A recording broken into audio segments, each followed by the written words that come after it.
Okay, this is a sales forecast worksheet that John wanted me to email to you, and it should be in y'all's inbox now. I emailed it to you a little while ago, but I just want to take a minute to kind of show you how the worksheet works.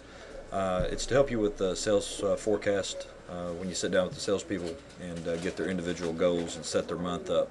It's pretty straightforward, and I'll put some little bubbles out here to the side. As you can see, these are some good areas to work with, or some information tells you about it.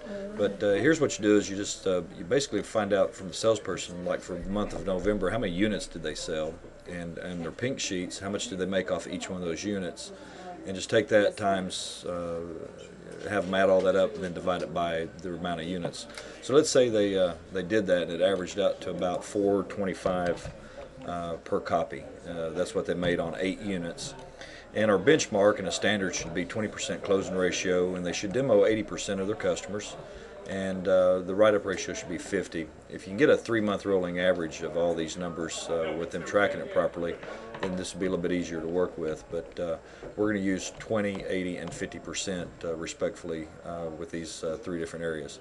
Then you want to talk to the salesperson, and for example, if they took this 425 times 8, that would be about $3,400 that they made last month. So what do they want to make this month is the question that you want to ask them. Got that here in the box.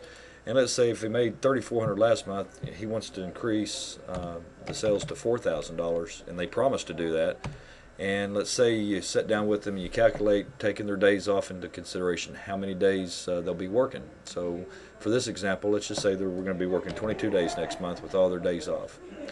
Here I've got some formulas entered in here that I've got them blocked to where you can't type anything into them. As you can see, that little message there will come up if you try to type into these grayed out areas. But what it's doing is it's taking, that's a per day average of $181 based on their per unit income. To make 4,000, it costs them about $181. They should be making about $181 a day when they walk in the door. And let's say they want to, out of the month, since they sold 8 and they want to increase their unit sales, they want to move that up to 10. Or let's just say they want to try to sell 11 cars. This is what they're going to forecast is 11 cars.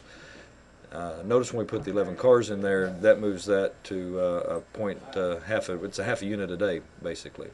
All right. Now down here, it starts telling them exactly what they want, what they need to know. How many people do they need to talk to be able to make $4,000 a month and sell 11 cars? If you look at this cell here, what it's doing is it's taking this cell here, taking this cell here, which is the units, divided by this cell here, which is the percentage of closing ratio. It means they should talk to 55 customers if they got a 20% closing ratio. They'll demo 44% of them, which is going to be 80% of their people that they talk to, and they'll write up 28 of them. Now here's the area that they need to tell you that they'll try to prospect for new referrals, bird dogs, and talk to at least how many people in the service department, get them to lock in on that. And then here's the end of the month total. They can say how many prospects they had, how many they demonstrated, how many they wrote up, how many they delivered. And the salespeople should be taking some responsibility here a little bit on their own to keep track of who they're talking to in the CRM by logging their leads and get a pretty good idea of that. Well, I hope this little short tutorial helped you out a little bit, and we'll go from there.